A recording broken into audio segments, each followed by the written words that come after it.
Good morning, dear students. Welcome to this online lecture. I am Mr. Rahul Pawar. In today's lecture, we are going to see another example on the topic contract costing. This is example number 4 on this particular topic, and previously we have studied the basic meaning of contract costing, the different features of contract costing, and in the previous few lectures we have seen 3 examples on the preparation of contract account, contractee account and balance sheet.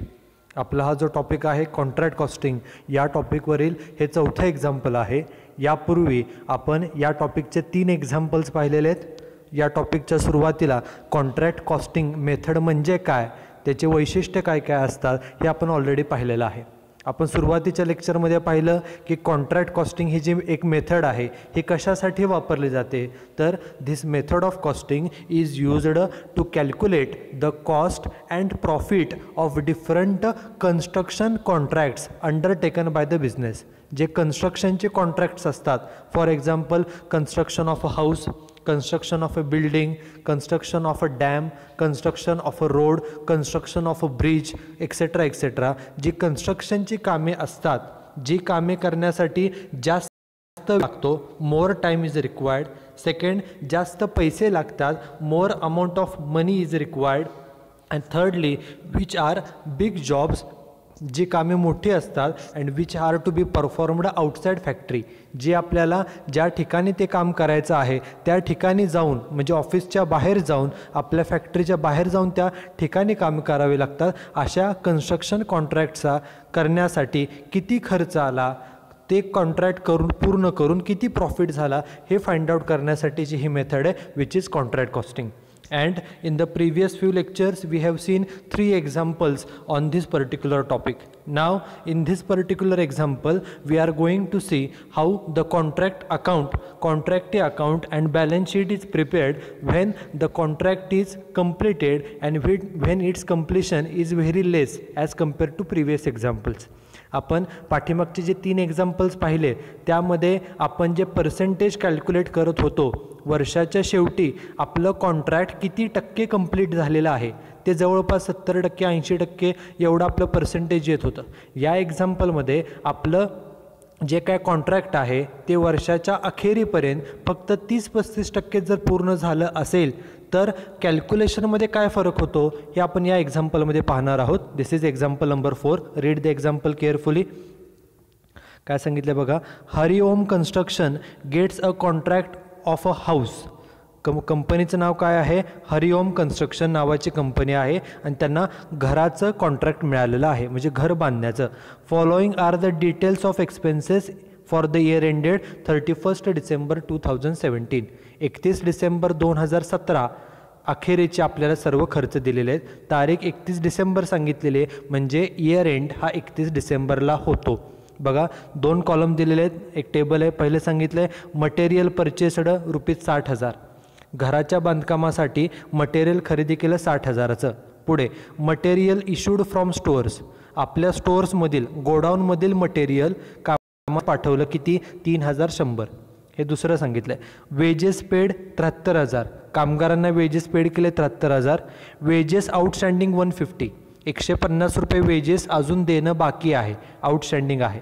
पुढे direct expenses 2,500 आणि पुढे सांगितले outstanding direct expenses 650, ₹650 outstanding आहे. आपल्याला माहिती आहे की outstanding पहिले वेजेसवरती ॲडजस्टमेंट झाली सांगितली आणि दुसरे आत्ताचे आउटस्टँडिंग कशावरती ॲडजस्टमेंट आहे, डायरेक्ट एक्सपेन्सेसवरती. आउटस्टँडिंग ही ॲडजस्टमेंट आहे, ॲडजस्टमेंटचे आपण 2 इफेक्ट करतो. पुढचं आहे ॲडमिनिस्ट्रेटिव्ह एक्सपेन्सेस ₹6,000, हा पण खर्च आहे 6,000. पुढे मशिनरी इन्स्टॉल्ड ऑन 1 जुलै, 1 जुलैला मशीन इन्स्टॉल केली किती रुपयाची, 16,000ची. मशिनरी आपली ॲसेट आहे, परंतु कॉन्ट्रॅक्ट कॉस्टिंगमध्ये मशिनरीला खर्च मानला जातो आणि ही मशिनरी कधी इन्स्टॉल केली आपण, 1 जुलैला. आपलं वर्ष कधी संपते बघा, 31 डिसेंबरला. मग 1 जुलैला मशिनरी आणली आणि 31 डिसेंबरपर्यंत म्हणजे फक्त किती महिने राहिले सांगा, 6 महिने. म्हणजे ॲसेट फक्त मशिनरी फक्त आपण 6 महिनेच वापरलेली आहे, म्हणजे 6 महिन्याचंच डेप्रिसिएशन कॅल्क्युलेट करायचं. आणि 6 महिन्याचं डेप्रिसिएशन कॅल्क्युलेट करून किती रुपयाची मशीन शिल्लक राहिली वर्षाच्या शेवटी हे आपल्याला फाइंड आउट करावं लागेल. पुढे वर्क सर्टिफाईड आहे 1,60,000 आणि अनसर्टिफाईड आहे 5,600. पाठीमागे आपण पाहिलेलं आहे वर्क सर्टिफाईड म्हणजे काय, तर जो कॉन्ट्रॅक्टर असतो तो कन्स्ट्रक्शनचं काम करत असतो, त्याला काम पूर्ण होण्यासाठी जवळपास 1-1.5 वर्ष लागतं. ओके, मग कामाचे जे पैसे असतात ते कधी द्यायचे असतात, तर ज्या टप्प्यानं काम होईल प्रोपोर्शनेटली जेवढं काम होईल त्या प्रमाणामध्ये थोडे थोडे पैसे हे द्यावे लागतात. ओके, मग काम जेवढं झालेलं आहे, सपोज ॲक्च्युली काम झालं असेल 4 लाख रुपयाचं फॉर एक्झाम्पल किंवा 3 लाख रुपयाचं. ओके, तर कॉन्ट्रॅक्टर सांगतो 3 लाखाचं काम झालेलं आहे, मला 3 लाख रुपये द्या. ओके, परंतु जो कस्टमर असतो, कस्टमर हा काय कॉन्ट्रॅक्टरवरती विश्वास ठेवत नाही. तो काय करतो, कस्टमर काय करतो, तर स्वतःच्या ओळखीचा जर एखादा इंजिनियर असेल, आर्किटेक्ट असेल, अनुभवी व्यक्ती असेल, त्याला घेऊन येतो आणि त्याला झालेलं काम दाखवतो आणि त्याला सांगतो की एवढं एवढं काम झालेलं आहे. कॉन्ट्रॅक्टर सांगतोय 3 लाखाचं काम झालं आहे, तुम्ही तुमच्या हिशोबाप्रमाणे कॅल्क्युलेशन करा आणि सांगा, सर्टिफिकेट द्या की काम किती रुपयाचं झालेलं आहे. कॉन्ट्रॅक्टर म्हणतोय 3 लाखाचं झालं आहे आणि समजा खरंच 3 लाखाचं झालेलंच आहे. ओके, परंतु आपल्या ओळखीचा जो इंजिनियर आहे किंवा आर्किटेक्ट आहे त्याने कॅल्क्युलेशन केलं आणि सांगितलं की 2.5 लाखाचं काम झालेलं आहे आणि त्यानं आपल्याला 2.5 लाखाचं सर्टिफिकेट दिलं. ओके, कॉन्ट्रॅक्टर किती रुपयाचं काम झालं म्हणतोय, 3 लाखाचं, बरोबर, पण आपल्या आर्किटेक्टनं किंवा इंजिनियरनं सर्टिफिकेट कितीचं दिलं, 2.5 लाखाचं. म्हणजे आपला इंजिनियर किंवा आर्किटेक्ट सांगतोय की 2.5 लाखाचंच काम झालेलं आहे, त्याला म्हणायचं वर्क सर्टिफाईड. वर्क सर्टिफाईड किती रुपये, 2.5 लाख रुपये एवढ्याचं सर्टिफिकेट मिळालं, ॲप्रुव्हल मिळालं, मंजुरी मिळाली. आणि राहिलं किती मग, 3 लाखाचं काम झालं होतं पण 2.5 लाखाचं सर्टिफिकेट मिळालं, राहिलं किती, जे 50,000चं काम त्याला फक्त सर्टिफिकेट मिळालं नाही, त्याला म्हणायचं वर्क अनसर्टिफाईड. मग वर्क सर्टिफाईड 2.5 लाख आणि अनसर्टिफाईड 50,000 असं दोन्ही मिळून काम किती झालेलं आहे, 3 लाख झालेलं आहे. आत्ताचं जर आपलं एक्झाम्पल पाहिलं त्यामध्ये बघा वर्क सर्टिफाईडची अमाऊंट आहे 1,60,000 आणि अनसर्टिफाईडची किती आहे 5,600. आपण जर या दोन्हींची बेरीज केली तर ती किती येईल, 1,65,600. ओके, वर्षाच्या अखेरीपर्यंत म्हणजे क्लोजिंगला आपलं किती काम झाले, 1,65,600चं आपलं एकूण काम आहे कितीचं बघा, सगळ्या शेवटी ब्रॅकेट सांगितलं आहे, कॉन्ट्रॅक्ट आहे 6 लाखाचं. 6 लाखापैकी फक्त 1,65,600चं काम झालं वर्षाच्या अखेरीपर्यंत. ओके, वर्षाच्या इयर एंडपर्यंत, कारण आपल्याला ही जी माहिती आहे ती इयर एंडेड वर्षाच्या शेवटच्या तारखेची दिलेली आहे. वर्षाच्या अखेरीला एवढंच फक्त काम झालेलं आहे, वर्षाच्या शेवटी म्हणजे क्लोजिंग, आणि काम एवढं 1,65,600च झालं म्हणजे काम अजून चालू आहे. काम चालू आहे म्हणजे आपण त्याला अकाउंटिंगमध्ये म्हणतो work in progress. Work in progress, काम चालू आहे, वर्षाच्या अखेरीपर्यंत काम चालू आहे, काम अजून झालेलं नाही, अपूर्ण आहे, ते चालू आहे, म्हणून त्याला आपण म्हणतो क्लोजिंग वर्क इन प्रोग्रेस. आणि क्लोजिंग म्हणजे क्लोजिंग स्टॉक. आणि नेहमीप्रमाणे क्लोजिंग स्टॉकचे करायचे 2 इफेक्ट. एक इफेक्ट कॉन्ट्रॅक्ट अकाउंटच्या क्रेडिटला, जसं आपण 11वीला ट्रेडिंग अकाउंटच्या क्रेडिटला क्लोजिंग स्टॉक दाखवायचो, तसं इथं कॉन्ट्रॅक्ट अकाउंटच्या क्रेडिटला एक इफेक्ट, आणि दुसरा इफेक्ट नेहमीप्रमाणे क्लोजिंग स्टॉकचा बॅलन्स शीटच्या असेट साईडला. त्यामुळे हे वर्क सर्टिफाईड आणि अनसर्टिफाईड जे आहे ते क्लोजिंग WIPमध्ये येईल. पुढे मटेरियल रिटर्न टू स्टोअर्स किती रुपये, 7,200. काम कन्स्ट्रक्शनचं जिथं काम चालू होतं तिथलं 7,200 रुपयाचं मटेरियल रिटर्न केलं कुठं, स्टोअर्सला, म्हणजे स्टोअर्सला परत पाठवलं. म्हणजे कामावरचं मटेरियल गोडाऊनला परत पाठवलं, म्हणजे साईटवरचं जिथं काम बांधकाम चालू आहे तिथलं मटेरियल परत पाठवलं, म्हणजे तिथलं मटेरियल गेलं 7,200. पुढे कॅश रिसिव्ड फ्रॉम कॉन्ट्रॅक्टी म्हणजे कस्टमरकडून किती रुपये मिळाले, 1,44,000 रुपये मिळाले. पैसे मिळाले म्हणजे कॅश अकाउंट डेबिट, कुणाकडून मिळाले, कॉन्ट्रॅक्टीकडून, म्हणून टू कॉन्ट्रॅक्टी अकाउंट. पुढे कॉन्ट्रॅक्ट प्राईस 6 लाख रुपये. कॉन्ट्रॅक्ट प्राईस म्हणजे काय, हे काम कशाचं दिलेलं आहे, घराचं कन्स्ट्रक्शन. हे घर बांधल्याबद्दल कॉन्ट्रॅक्टरला किती द्यायचे ठरले, 6 लाख रुपये. म्हणजे हा 6 लाख रुपये आहे कामाचा मोबदला, घर बांधण्याचा मोबदला. आणि पुढे सांगितलं आहे depreciation on machinery 20% per annum. आपण मगाशी बघितलं मशिनरी किती रुपयाची आहे, मशिनरी आहे 16,000ची, आणि ती किती महिने फक्त वापरली आपण, 6 महिने. मग बघा 16,000ची मशीन डेप्रिसिएशन 20%नं काढायचं. सांगा 16,000 रुपयाचे 20% म्हणजे किती येतं, 16,000चे 20% म्हणजे येतं 3,200. बरोबर. हे झालं वर्षाचं. पण आपण मशीन फक्त 6 महिने वापरले म्हणजे डेप्रिसिएशन पण 6 महिन्याचं निम्मच पाहिजे. मग वर्षाचं डेप्रिसिएशन 3200 म्हणजे 6 महिन्याचं किती येईल सांगा. ते येणारे फक्त 1600 रुपये. कळालं. डेप्रिसिएशन असेट आहे 16,000ची, त्याचे 20% काढायला सांगितले. 16,000चे 20% म्हणजे वर्षाचं डेप्रिसिएशन 3200. पण आपण मशीन फक्त 6 महिने वापरले, मग 3200 वर्षाचं, मग 6 महिन्याचं किती येणार आहे फक्त 1600 रुपये. बरोबर. आणि पुढे सांगितले प्रिपेअर कॉन्ट्रॅक्ट अकाउंट, कॉन्ट्रॅक्टी अकाउंट आणि बॅलन्स शीट. बरोबर. मग आता कंपनीचं नाव हरिओम कन्स्ट्रक्शन आहे. सुरुवातीला नाव लिहिलं in the books of Hariom construction. Contract account debit side, particulars amount आणि पर्टिक्युलर्स अमाऊंट ही क्रेडिट साईड. हे झालं कॉन्ट्रॅक्ट अकाउंट. त्यानंतर हे contractee account, particulars amount debit side आणि क्रेडिट साईड. आणि सर्वात शेवटी बॅलन्स शीट. वर्षाची शेवटची तारीख आहे 31 डिसेंबर 17. लायबिलिटीज अमाऊंट आणि असेट्स आणि अमाऊंट. ओके. हे आपल्याला नेहमीप्रमाणे ड्रॉ करावं लागतं. जे कॉन्ट्रॅक्ट अकाउंट आहे ते 1 पेज, कॉन्ट्रॅक्ट अकाउंट फक्त 4-5 ओळी आणि बॅलन्स शीट एक हाफ पेज, एवढं आपल्याला फक्त ड्रॉ करावं लागतं. आता आपण एक एक पोस्टिंग करूया. बघा, पहिलं सांगितलं मटेरियल परचेस्ड.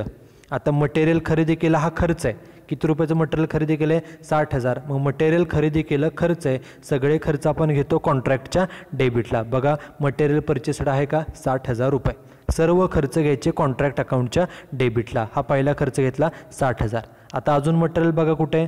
सेकंड आहे मटेरियल इश्यूड फ्रॉम स्टोअर्स. गोडाऊनमधलं मटेरियल कामावरती पाठवलं. स्टोअर्समध्ये म्हणजेच गोडाऊनमधलं मटेरियल कामाच्या ठिकाणी पाठवलं 3,100. मटेरियल कोणतंही असो, खरेदी केलेलं असो नाही तर गोडाऊनमधून आणलेलं असो, मटेरियल हा खर्च आहे किती 3,100. बघा मग इथं लिहिलं आहे to material issued from stores किती 3,100. पहिला खर्च नेहमी मटेरियल लिहायचा. त्याच्यानंतर घ्यायचा असतो दुसरा वेजेस. बघा वेजेस किती आहे.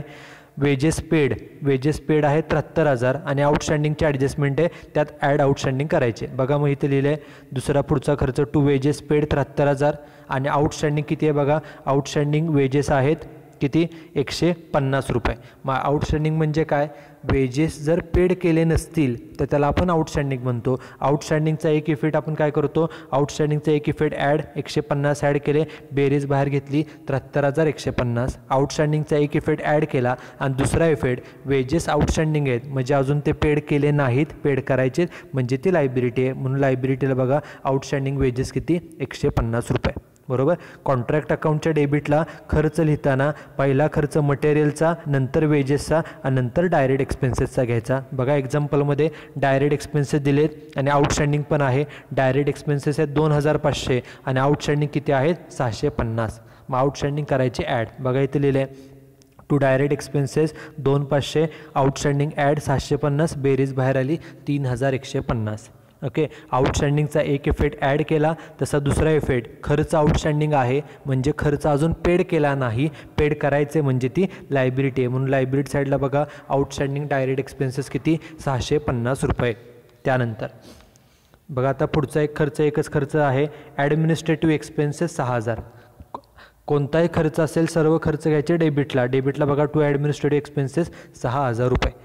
कॉन्ट्रॅक्टशी रिलेटेड सर्व खर्च हे कॉन्ट्रॅक्टच्या डेबिटला घ्यायचे असतात. फक्त सिक्वेन्स काय करायचा, पहिल्यांदा मटेरियल, नंतर वेजेस, त्यानंतर डायरेक्ट एक्सपेन्सेस आणि त्यानंतर बाकीचे सर्व खर्च. बघा आता पुढचे खर्च फर्स्ट स्लाईड झालेली आहे. पुढचा बघा पुढं सांगितलं मशिनरी इन्स्टॉल्ड 1 जुलैला किती रुपयाची 16,000. मगाशी सांगितल्याप्रमाणे मशिनरी आपली ॲसेट आहे परंतु त्याला खर्च मानला जातो आणि सर्व खर्च घ्यायचे कॉन्ट्रॅक्टच्या डेबिटला. बघा टू मशिनरी इन्स्टॉल किती 16,000 रुपये. आता मशिनरी कोणत्या तारखेला आपण इन्स्टॉल केलेली आहे तर 1 जुलैला. लगेच आपण 1 जुलैला म्हणजे मगाशी आपण फाइंड आउट केलं किती महिने वापरले फक्त 1 जुलैपासून 31 डिसेंबर म्हणजे फक्त 6 महिने. मगाशी आपण 6 महिन्याचं डेप्रिसिएशन किती कॅल्क्युलेट केलं तर 1,600. सुरुवातीला मशीन होती कितीची 16,000ची. 16,000ची मशीन होती. 6 महिने वापरून डेप्रिसिएशन 1,600 वजा करा. 16,000तून 1,600 गेले. मशीन राहिली किती सांगा वर्षाच्या शेवटी. मशीन राहिली 14,400ची. वर्षाच्या शेवटी डेप्रिसिएशन वजा केल्यानंतर वर्षाच्या शेवटची किंमत 14,400. वर्षाचे शेवट म्हणजे क्लोजिंगला, क्लोजिंग म्हणजे क्लोजिंग स्टॉक आणि क्लोजिंग स्टॉकचे करायचे दोन इफेक्ट. पहिला इफेक्ट बघा, क्लोजिंग स्टॉक आपण कुठे दाखवतो, एकतर कॉन्ट्रॅक्ट अकाउंटच्या क्रेडिटला, म्हणून बघा इथे लिहिले बाय प्लांट, खाली कॅल्क्युलेशन दिले 16,000ची मशीन होती, त्यातनं डेप्रिसिएशन 1600. आपण डेप्रिसिएशन मगाशीच हे कॅल्क्युलेट केलेलं आहे आणि मशीन राहिली कितीची 14,400. हा एक इफेक्ट कॉन्ट्रॅक्ट अकाउंटच्या क्रेडिटला. आणि दुसरा इफेक्ट क्लोजिंग मशिनरी असेट आहे, क्लोजिंग स्टॉकचा दुसरा इफेक्ट बॅलन्स शीटच्या असेटला. बघा मशिनरी 14,400. ओके, त्यामुळे मशिनरीचे दोन्ही इफेक्टसुद्धा हे झालेले आहेत. मशिनरी परचेस केली तो इफेक्ट आपण केला आणि त्याच्यानंतर मशिनरी वर्षाच्या शेवटी डेप्रिसिएशनचा सुद्धा आपण इफेक्ट हा केलेला आहे. मशिनरी इन्स्टॉल्ड आणि वर्षाच्या शेवटी मशिनरी किती शिल्लक आहे त्यामुळे डेप्रिसिएशन पण झालेलं आहे. पुढचं बघा, वर्क सर्टिफाईड आणि वर्क अनसर्टिफाईड. मगाशीच आपण पाहिलं की वर्षाच्या अखेरीपर्यंत किती काम सर्टिफाईड झालं आणि किती अनसर्टिफाईड हे दोन्ही दिलेलं आहे. आणि हे दोन्हीसुद्धा आपलं एकूण कॉन्ट्रॅक्ट 6 लाखाचं आहे. 6 लाखापैकी फक्त 1,65,600च काम झालं, म्हणजे वर्षाच्या शेवटी क्लोजिंगला काम अपूर्ण आहे, काम चालू आहे. काम चालू आहे म्हणजे वर्क इन प्रोग्रेस, आणि वर्षाच्या शेवटी म्हणजे closing work in progress. Closing शब्द आला की तो आहे क्लोजिंग स्टॉक, आणि क्लोजिंग स्टॉकचे करायचे दोन इफेक्ट. पहिला इफेक्ट कॉन्ट्रॅक्टच्या क्रेडिटला बाय क्लोजिंग WIP, त्याचे दोन भाग, वर्क सर्टिफाईड अनसर्टिफाईड, त्याच्या अमाऊंट 1,60,000 आणि 5,600 ह्या दोन्ही आहेत तशा अमाऊंट घेतल्या. हा झाला एक इफेक्ट कॉन्ट्रॅक्ट अकाउंटच्या क्रेडिटला. आता दुसरा इफेक्ट क्लोजिंग स्टॉकचा दुसरा इफेक्ट एकूण करायचा दोन्हीची बेरीज 1,60,000 आणि 5,600 म्हणजे किती 1,65,600. क्लोजिंग स्टॉकचा दुसरा इफेक्ट बॅलन्स शीटच्या असेटला. बघा क्लोजिंग WIP 1,65,600.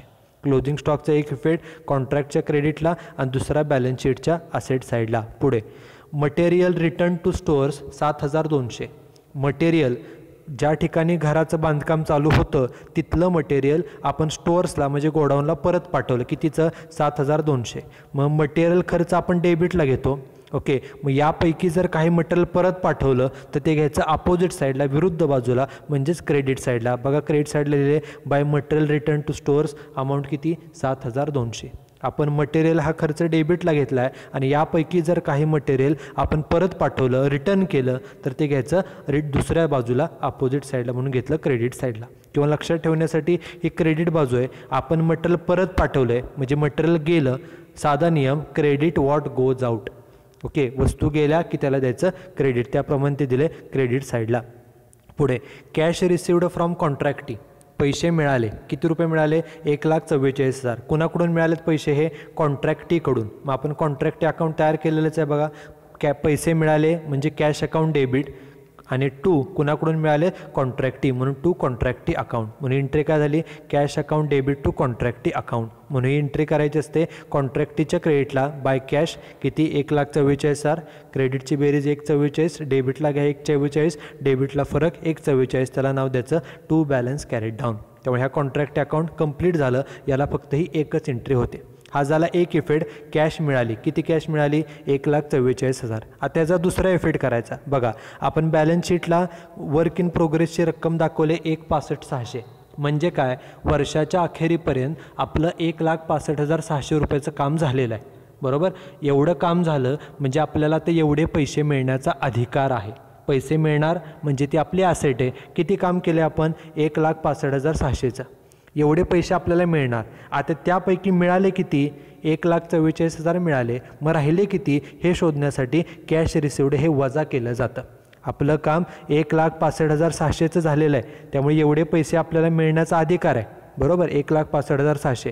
त्यापैकी मिळाले किती हे वजा केलं की मग आपल्याला यायचे किती शिल्लक राहिले हे फाइंड आउट होतं. म्हणून क्लोजिंग वर्क इन प्रोग्रेसमधून कॅश रिसिव्ड हे वजा करा. 1,44 वजा केले, अजून किती येणं बाकी आहे 21,600. त्यानंतर पुढचा बघा, कॅश रिसिव्ड नंतर कॉन्ट्रॅक्ट प्राईस जे आहे ते आपल्याला वर्किंग नोटच्या वेळेला लागते. कॉन्ट्रॅक्ट आपलं आहे 6 लाखाचं. डेप्रिसिएशनचा इफेक्ट आपण मगाशीच केलेला आहे. सर्व पोस्टिंग झालेलं आहे. मगाशी आपण कॉन्ट्रॅक्टी अकाउंट पण पूर्ण केलेलं आहे. आता फक्त कॉन्ट्रॅक्ट अकाउंट बघा. नेहमीप्रमाणे क्रेडिटची बेरीज जास्त येते बघा क्रेडिट साईडला कोणकोणत्या अमाऊंट होत्या 7,200 14,400 आणि ह्या 2 ह्यात सगळ्यांची बेरीज आली 1,87,200. डेबिटला 1,87,200. त्यातून डेबिटचं काय काय वजा होईल मटेरियलच्या 2 amount wedges direct expenses overheads आणि प्लांट एवढं वजा केलं. डेबिटला फरक आला किती फरक आला 25,800. त्याला नाव द्यायचं to notional profit. Okay contract account close करून जो प्रॉफिट मिळतो it is called as a notional profit. हा ऑब्जेक्टिव्हला क्वेश्चन विचारला जातो आणि हा नोशनल प्रॉफिट जो आहे तो डिस्ट्रीब्यूट करत असतो 2 ठिकाणी P&L अकाउंट आणि रिझर्व. काही रक्कम जाते P&Lला आणि काही रक्कम जाते रिझर्वला. आता P&Lला किती आणि रिझर्वला किती त्यासाठी आपल्याला वर्किंग नोट तयार करावी लागते. म्हणून हे बघा पहिली working note calculation of percentage of completion. वर्षाच्या अखेरीपर्यंत आपलं काम किती टक्के कंप्लीट झालं आहे किती पूर्ण झालं आहे हे आपल्याला शोधावं लागतं. फॉर्म्युला काय त्याचा फॉर्म्युला असतो वर्क सर्टिफाईड भागिले कॉन्ट्रॅक्ट प्राईस गुणिले 100. हा त्याचा फॉर्म्युला आहे. आपण हा बघतोय की आपलं किती टक्के काम पूर्ण झाले. मग वर्क सर्टिफाईड किती आहे बघा वर्क सर्टिफाईड आहे किती 1,60,000 दिलेलं आहे.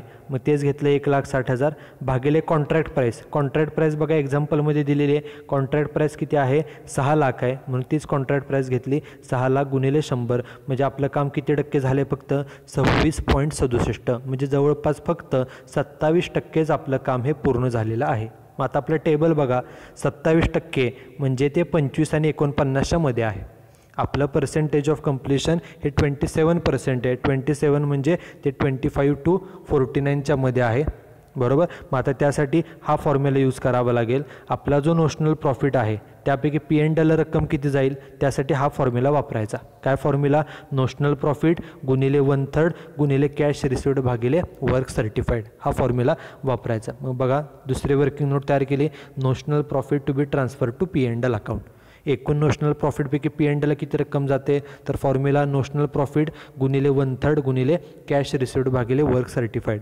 आपलं टक्केवारी फक्त 27 आली आहे त्यामुळे आपल्याला हा फॉर्म्युला आहे 1/3चा.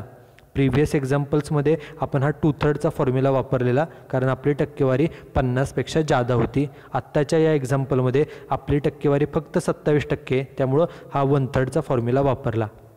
ओके मग आता बघा नोशनल प्रॉफिट आपला किती आहे एक्झाम्पलमध्ये नोशनल प्रॉफिट आहे किती 25,800 तोच घेतला आहे तसा नोशनल प्रॉफिट 25,800 गुणिले 1/3 आहे तसेच गुणिले काय करायचं आहे कॅश रिसिव्ड भागिले वर्क सर्टिफाईड. मग कॅश रिसिव्ड बघा किती आहे कॅश रिसिव्ड 1,44,000 आहे तेच घेतलं कॅश रिसिव्ड 1,44 आणि वर्क सर्टिफाईड बघा किती आहे वर्क सर्टिफाईड आपण मगाशी पण घेतलेलं वर्क सर्टिफाईड किती 1,60,000 आहे तेच घेतले वर्क सर्टिफाईड 1,60,000. त्याप्रमाणे गुणाकार करून उत्तर किती आलं 7,740 एवढी रक्कम ट्रान्सफर करायची P&L अकाउंटला. आपला जो एकूण नोशनल प्रॉफिट आहे त्यापैकी 7,740 जाणार आहेत P&Lला. मग बघा एकूण नोशनल प्रॉफिट आपला किती होता 25,800. 25,800 पैकी 7,740 गेले P&Lला. मग राहिले किती रिमेनिंग नोशनल प्रॉफिट राहिलेला 18,060 रुपये ते ट्रान्सफर करायचे रिझर्वला. ओके त्यामुळे एकूण नोशनल प्रॉफिट 25,800 पैकी 7,740 P&Lला आणि 18,060 हे रिझर्वला. बघा तेच लिहिलं इथं P&Lला 7,740 आणि रिझर्वला 18,060. आता ह्याचं फक्त पोस्टिंग करा. P&L म्हणजे हा प्रॉफिट आहे प्रॉफिट दाखवायचा लायबिलिटी साईडला. बघा बॅलन्स शीटच्या लायबिलिटीला P&L अकाउंट किती 7,740 हा झाला P&Lचा इफेक्ट. आणि जो रिझर्व आहे रिझर्व किती आहे 18,060 तो काय करायचा असेट साईडला क्लोजिंग WIP मधून लेस करतो आपण लेस रिझर्व 18,060 आणि वजाबाकी कर किती बाहेर आली 3,540. ओके जो नोशनल प्रॉफिट आहे notional profit is distributed among P&L account and reserve. P&L account is shown on the liability side and amount of reserve is subtracted from closing WIP on asset side. asset side ला जे आपण closing WIP लिहिलेलं आहे जसं closing WIP मधून cash received वजा करतो तसं त्याखाली त्यातनं रिझर्व लेस करायचा आणि वजाबाकी घ्यायची बाहेर. Okay so this is 4th example on the contract costing. In this example, we studied how to prepare contract account, contractee account and balance sheet when the percentage of completion is less, which is 27%. Okay, so you should write down this example and solution in your notebook. Okay, thank you very much.